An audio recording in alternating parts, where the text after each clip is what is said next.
Okay, this tutorial is a little bit more on acids, and this is higher content. Strong and weak acids. So acids can be strong or they can be weak. Now, all acids can ionize or dissociate in solution. That means that they just split up to produce a hydrogen ion represented by this H plus and another ion. So for example, here with hydrochloric acid, that dissociates into the hydrogen ion and the chloride ion. Okay, here's another one. We've got nitric acid here, and that dissociates into the hydrogen ion and the nitrate ion. Okay. These are examples of strong acids, so sulfuric acid, hydrochloric acid, those are three strong acids, and ethanoic acid, citric acid, and carbonic acid, they're examples of weak acids.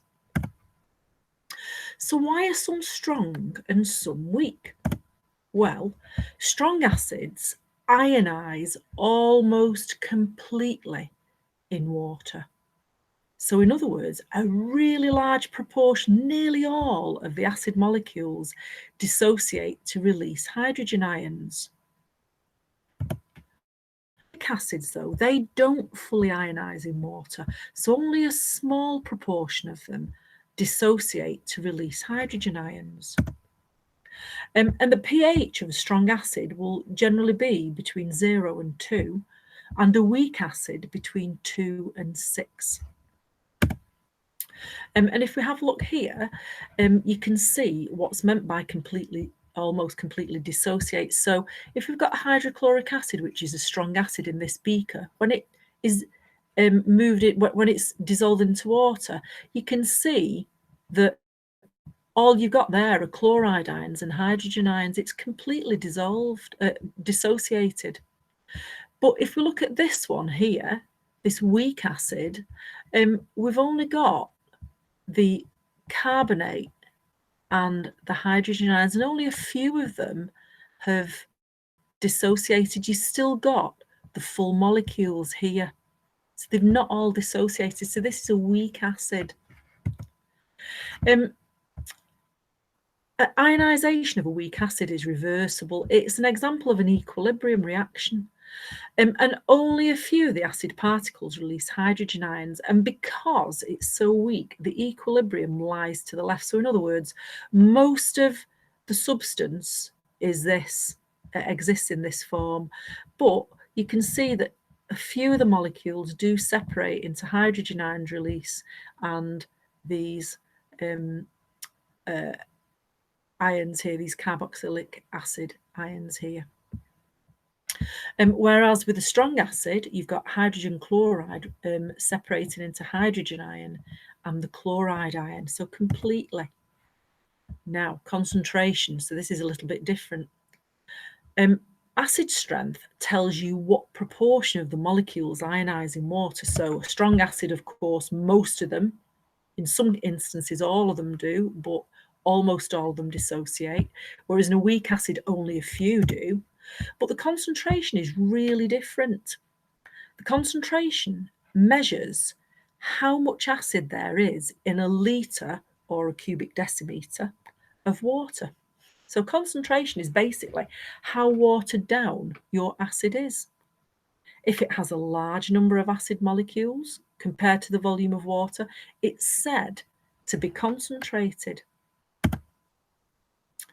If an acid has a small number of acid molecules compared to the volume of water, then it's said to be dilute. Acid strength tells you what proportion the molecules ionize in water, and the concentration is very different. Concentration measures how much acid there is in a litre, in other words, a cubic decimetre of water. You can have a dilute strong acid or a concentrated weak acid. And potentially that could mean that they both have exactly the same pH. If the concentration of hydrogen ions increases by a factor of 10, the pH decreases by 1. So, for example, if the hydrogen ion concentration increases by 100, the pH decreases by 2. So that's 1 plus 1. So for every factor of 10, the hydrogen ion will decrease. The pH will decrease if the hydrogen ion increases. Here's an example of a question.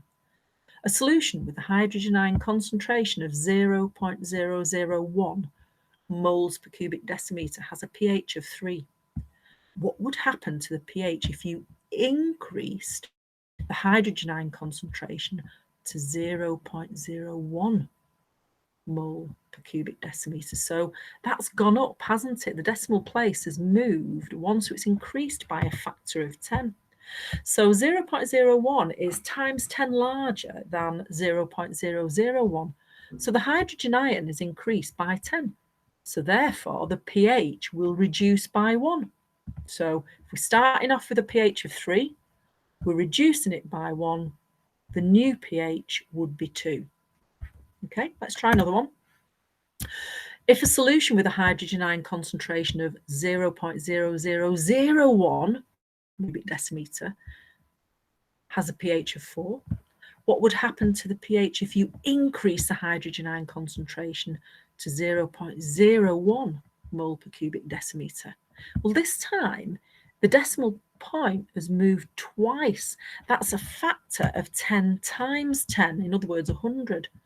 So the pH will reduce by 1 plus 1 because it reduces by 1 when the ion concentration is increased by 10. So the pH, the starting pH is 4, we're taking away 2, and that means the pH will be 2.